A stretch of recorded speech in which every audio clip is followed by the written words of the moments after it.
What's up, fam? Welcome back. My name is Phil Sarpong. This is Phil's Guide to PsyD. This channel is dedicated to all things clinical psychology. If you are interested in clinical psychology, if you're applying to grad school, or if you're already in clinical psychology grad school, this channel is for you.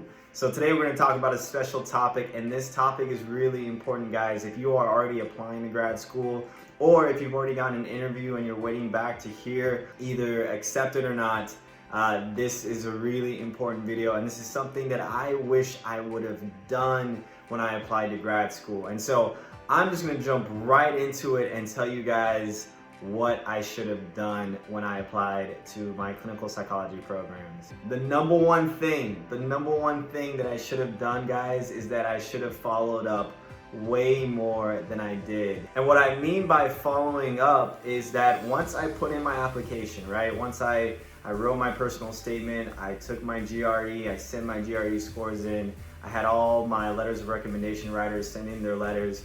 I had everything sent, right? The thing is that with these application processes, sometimes there's always something that you forget to do. For me, it was simply clicking the submit button for one of the schools that I applied to. So essentially I had everything on their application platform, but I forgot to hit submit. And so for the longest time, I thought that they already had my application and they were reviewing my application when in fact they weren't.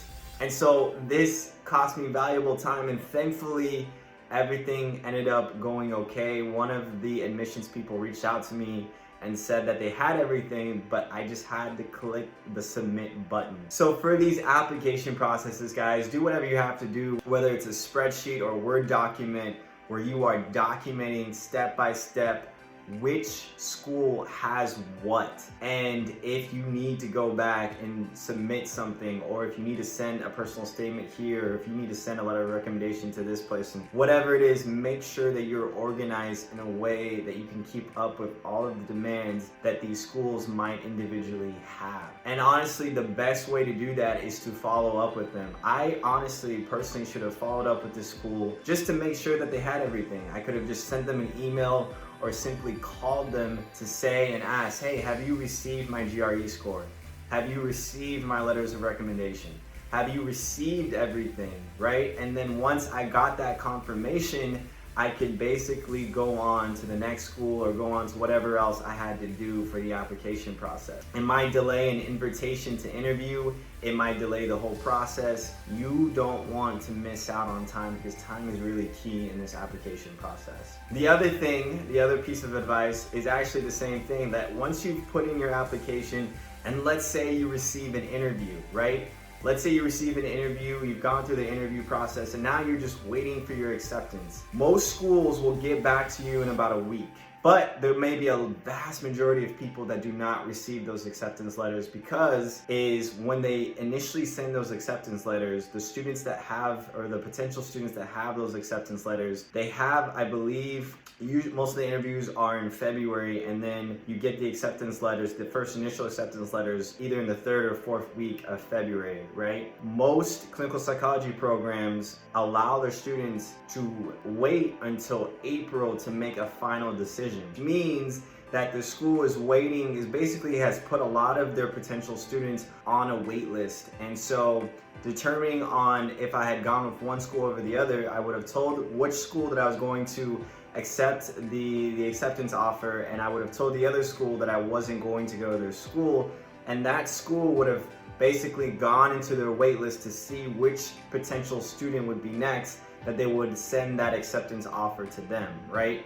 And so it just kind of goes down the line. So if you haven't received your acceptance, don't be too dismayed, because you never know what's going on behind the scenes. You never know what students are trying to pick which school to go to. You never know what the school is actually planning in terms of if they are going to send you that acceptance offer. But what you can do during this time, during this waiting period, is that you can still follow up. Just like you were following up in your application process, you can also follow up even after you've gotten your interview and you're waiting for your acceptance offer. You can still follow up. People in my cohort did this. They actually followed up either every week or every other week, whether it was by email, whether it was by phone call, to see what was going on in terms of the whole application process. And one of my friends actually got on a first name basis with one of the admissions people because they followed up so often. And here's the thing, guys, at the end of the day, you want these schools to know that you are genuinely interested, that you are thinking about them. You want to have your name in the forefront of their minds, right? You never know what could happen. And they might end up talking to the dean of the school and they might mention your name and they might go back to the committee. I mean, you have no idea what could happen. And so I encourage everyone to follow up with the schools that they've applied to. If you're in the application process, that you're checking up on the schools to make sure that they've received everything. And if you've already gotten your interview, check up on the schools to make sure that you know and they know that you are thinking about them, that you are interested in them, and that you are waiting for a decision from them. So if you guys have any questions, definitely put it down in the comment section below. But if you like this video, give it a thumbs up. With that, I will see you guys in the next video.